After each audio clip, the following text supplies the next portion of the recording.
కొర్ర పొంగల్. కొర్రలతో పొంగల్ అనమాట. ఎస్, మరి దానికి కావాల్సిన పదార్థాలు తీసుకొచ్చేస్తావా? ఓకే, ఇంగ్రీడియంట్స్ తెచ్చేస్తాను. ఓకే అమూల్య, ఇంగ్రీడియంట్స్ తెచ్చేసాను. ఓకే, సో దీనిలో వచ్చేసి మనకి మెయిన్ ఇంగ్రీడియంట్ మనకి కొర్రలు. కొర్రలు మనం ఉడికించుకొని తెచ్చుకున్నాం కదా. అవును. అండ్ అలాగే పెసరపప్పు. ఇవి రెండు కూడా మనం ఆల్రెడీ బాయిల్ చేసి తెచ్చాం. అసలు యాక్చువల్లీ నాకు పొంగల్ అంటేనే చాలా ఇష్టం, ఎందుకంటే చాలా ఫ్లేవర్ఫుల్గా ఉంటుంది అండ్ తినేటప్పుడు ఆ హాట్ వల్ల నాకు ఆ ఫ్లేవర్ చాలా ఇష్టం అనమాట. ఇవాళ నేను ఫస్ట్ టైం కొర్రలతో ట్రై చేయబోతున్నాను. అవును, ఇందాక నేను చెప్పాను కదా, లైక్ ఏజ్ పైబడుతున్న కొద్ది డైజెషన్ సిస్టమ్ తక్కువగా అవుతాయి, మన కన్సిస్టెన్సీ మారాలని. ఇది పర్ఫెక్ట్ కన్సిస్టెన్సీ అనమాట ఇప్పుడు మనం చేసేది. షూర్. ఓకే, స్టార్ట్ చేద్దామా? స్టార్ట్ చేద్దాం. స్టవ్ ఆన్ చేసేయండి. అలాగే.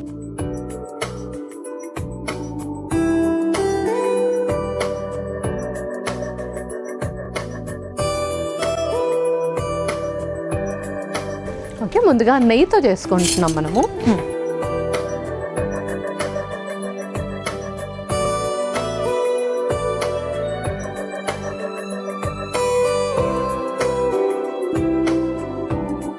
ఇంకో విషయం ఏంటంటే పల్లవి, ఈ మధ్యకాలంలో అసలు ఎవరైనా సరే అలా తింటాం, అలా పడుకోవటం. అది ఎవరికి దేనికి టైం ఉండట్లేదు. మధ్యాహ్నం అయినా సరే, రాత్రిపూట అయినా సరే. మరి అలాంటి వాళ్ళు ఇలా కొర్రలతో ఏమైనా తినేటప్పుడు అది ఎలా బ్యాలెన్స్ అవుతుంది? సో ఏదైనా సరే, లైక్ కొర్రలనే కాదు, ఇంకా ఏది తిన్న వెంటనే అసలు పడుకోకూడదు, అసలు కూర్చోకూడదు. అంటే తిన్నాక ఆ ఫుడ్ మన పొట్టలో సెటిల్ డౌన్ అవ్వడానికి ఒక 10 minutes కూర్చోవాలి. బట్ ఆ తర్వాత అట్లీస్ట్ 15 minutes అయినా వాక్ చేయాలి. అలా చేస్తే మనకు అబ్డామినల్ ఫ్యాట్ అనేది రాకుండా. అందరూ అబ్డామిన్ ఫ్యాట్ వచ్చాక పొట్ట పోవడానికి ఏం చేయాలని అడుగుతారు కదా. సో రాకుండా ప్రికాషన్ తీసుకుంటే మనం దాన్ని ప్రివెంట్ చేయొచ్చు ఈజీగా. సో ఒక్కసారి వచ్చింది అని అంటే దాన్ని చాలా కష్టం అనమాట ఆపడం.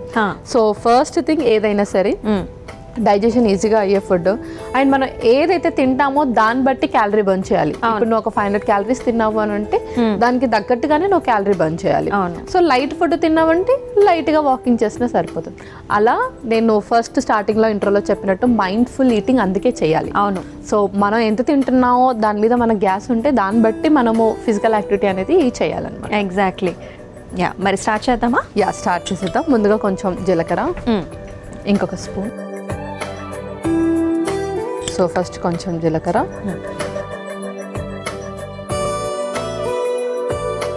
ఆ తర్వాత కొన్ని మిరియాలు,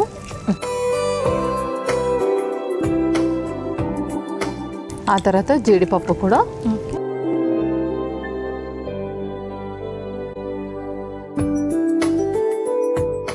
కొంచెం ఇంగువ,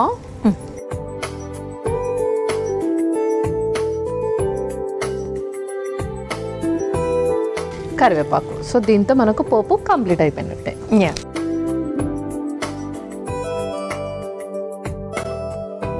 అండ్ అందుకే మనకి మధ్యాహ్నం అయినా సరే ఎప్పుడైనా తిన్న వెంటనే అలా పడుకోకుండా ఏదైనా ప్లాన్ చేసుకోవాలి. ఏ షాపింగ్ అట్లా ఏదైనా సరే మనం ప్లాన్ చేసుకుంటే, తిన్న తర్వాత అదంతా అవ్వదు. ఏం వెళ్తాం, రేపు వెళ్తాం అని చెప్పి పడుకుంటాం. ఇవేమో అయ్యే పనులు కావంటారు కదా, అలా అవుతుంది అనమాట. అంతే. మరి నెక్స్ట్ ఏం వేద్దాం? నెక్స్ట్ కొంచెం స్పైసీగా ఉండడానికి నేను పచ్చిమిర్చి వేస్తున్నాను. అస్సలు స్పైసీ ఉండకూడదు, మౌత్ అల్సర్స్ అలా ఉన్నాయి అండ్ చాలా బ్లాండ్గా తినాలి అనుకున్న వాళ్ళు దీన్ని స్కిప్ చేయొచ్చు, అవాయిడ్ చేయొచ్చు. సో పచ్చిమిర్చి. ఓకే,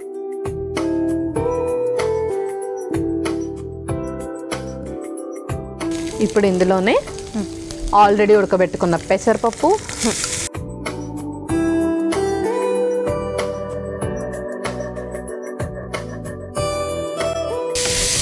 ఆల్రెడీ ఉడకబెట్టిన కొర్రలు,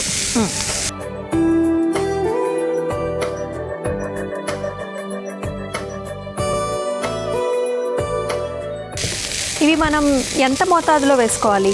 సో మనము ఈక్వల్గా వేసుకోవచ్చు. 1 కప్పు పెసరపప్పుకి కప్పు కొర్రలు. ఓకే, కొర్రలైనా, అరికలైనా, సామలైనా ఏదైనా వేసుకోవచ్చు. సో అందులో సాల్ట్ కూడా వేసేసి కలిపేసుకుందాం ఇంకా. అలాగే.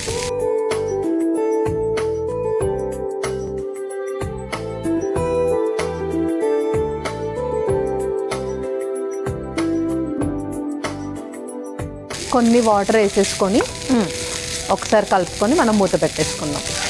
ఓకే,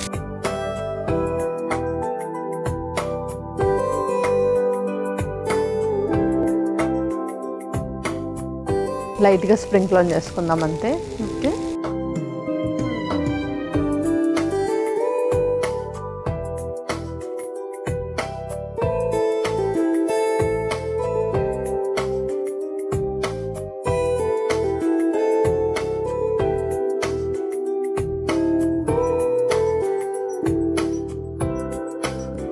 పల్లవి ఒకసారి చూద్దామా? యా చూసిద్దాం.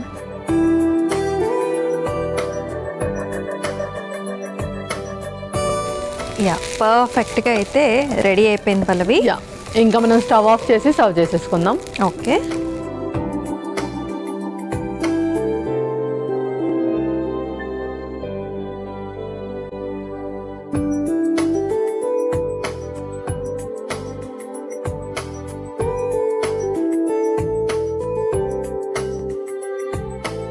ఓకే అమూల్య, కొర్ర పొంగల్ రెడీ అయిపోయింది. ఓకే,